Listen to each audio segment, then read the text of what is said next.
Morning boys. చాలా రోజులైంది full length video చేసి. ఏదో ఇన్స్టా రీల్స్ తీసుకొని షార్ట్స్ పెడుతున్నాం. ఫుల్ లెంత్ టైం ఉండట్లేదు. సో ఇప్పటి నుంచి పెడదాం అనుకుంటున్నాం. సో ఈరోజు ముచ్చట ఏంటంటే సాటర్డే మ్యాచ్ ఉంది, క్రికెట్ మ్యాచ్. సో రేపు మార్నింగ్ రైడ్ ఉంది, సూపర్ బైక్స్ రైడ్. రేపు రైడ్ వెళ్తున్నాం.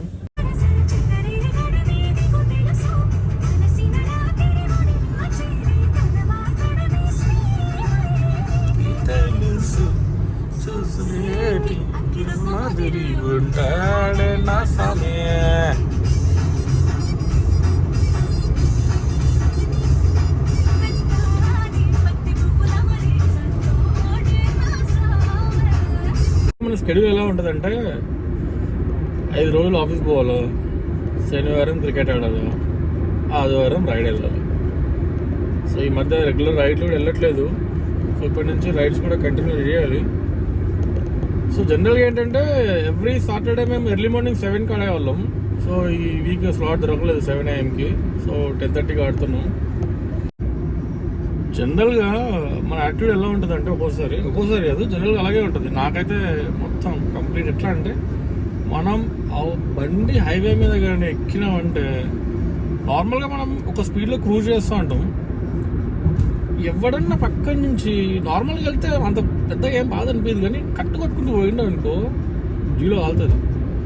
సో మొన్న ఏమైందంటే నైట్ నేను మా ఫ్రెండ్ ఇంకో ఫ్రెండ్ ముగ్గురం బయటకు వెళ్తున్నాం. ఒక షిఫ్ట్ పక్క నుంచి చప్పని వెళ్ళిపోయాడు కట్టుకొట్టుకుని, కాలిపోయింది. సరే పదా అని చెప్పేసి లాగే. అయితే మన గ్రూప్స్లో ఉంటారు మేధావులు, మా దాంట్లో వాడు ఉంటాడు, నేను చూపిస్తాను ఇప్పుడు. వాడు ఎట్లా అంటే బండి 80, 90, 100 దాటిందంటే ఇంకా అయిపోయేవాడు.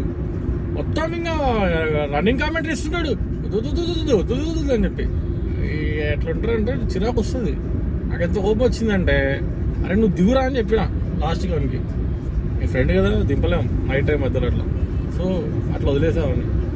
అంతే అట్లా మీకు కూడా అవుతుంటాయి కదా అప్పుడప్పుడు. అట్లా మనం జనరల్గా పోయేటప్పుడు నార్మల్గా పోతుంటాం కదా, అప్పుడు పోనీ స్పీడ్ మామూలుగా పోతే ఏం కాదు, ఇట్లా కట్టుకొట్టుకొని పోతారు చూడు, అక్కడ కాలుతుంది మనకి.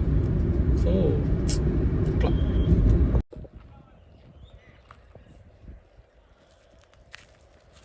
సో ఈరోజు ఇదే గ్రౌండ్ మేము ఆడేది. ముచ్చట ఏంటంటే మ్యాచ్ ఇంకా అయిపో. సో ఇంకొక డిలే ఏం తెలుసా, ఏమైందంటే ముచ్చట అయిపోయిందా, అయిపోలేదు. అపోనెంట్స్ బాల్స్ వాళ్ళు తెస్తూ ఉన్నారు ఫస్ట్. మళ్ళీ ఇప్పుడేమో మ్యాచ్ స్టార్ట్ అయ్యే ముందు, అన్న మా వాళ్ళు మర్చిపోయారు, మీ వాళ్ళు ఎవరైనా ఉంటే రమ్మని తెమ్మని తెస్తారని చెప్పిండు. మళ్ళీ మా వాళ్ళు వెనక్కి వెళ్ళి బాల్స్ కోసం పోయారు. సో అలా వచ్చే వరకు వెయిట్ చేయాల్సిందే. అందులో ఇది కూడా అయిపోతుంది మ్యాచ్. ముచ్చట ఏంటంటే, నేను చెప్పా కదా వచ్చేటప్పుడు ఒకటి గురించి వీడియోవాడు, వాడికి ఇప్పుడు అర్థం కాదు. వీడియో మొత్తం నేను అప్లోడ్ చేసినాక అర్థమవుతుంది. బాయ్స్ మ్యాచ్ స్టార్ట్ అయింది. ఇక్కడ కామెడీ ఫన్నీ థింగ్ ఏంటంటే, బౌలర్ ఎంత బాల్ పట్టుకుంటాడు మనోడు, బౌలర్ కన్నా కీపర్ దూరం ఉన్నాడు. ఇగో మనోడైతే బౌలింగ్ అంత తోపేమనుకుంటే అంత లేదు చూడు. ఇవాళ ఎందుకు చూసుకోండి, ఇక మనోడు ఎంతున్నాడు చూడు. బౌలర్ కన్నా కీపర్ దూరం ఉన్నాడు అన్న.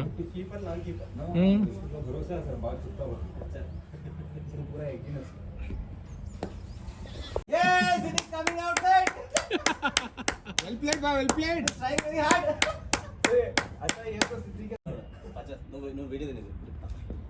Come on, raise your bat, brother. Yes, yes.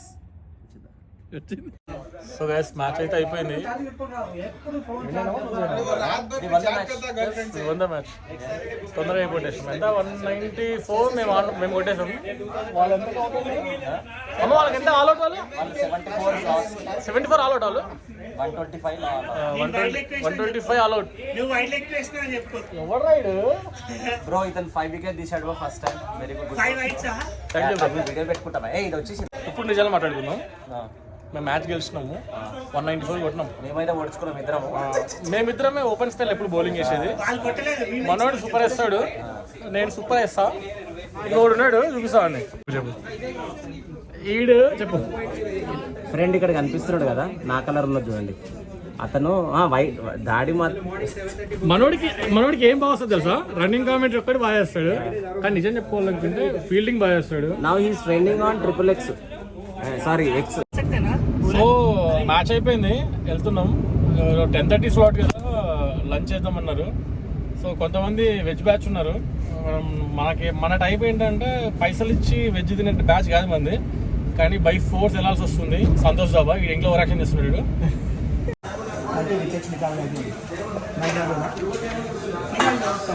అరే తినేటప్పుడు కూడా క్రికెట్ ఏందిరా, ఇంటి పోయేలా చంపుతాడు నన్ను.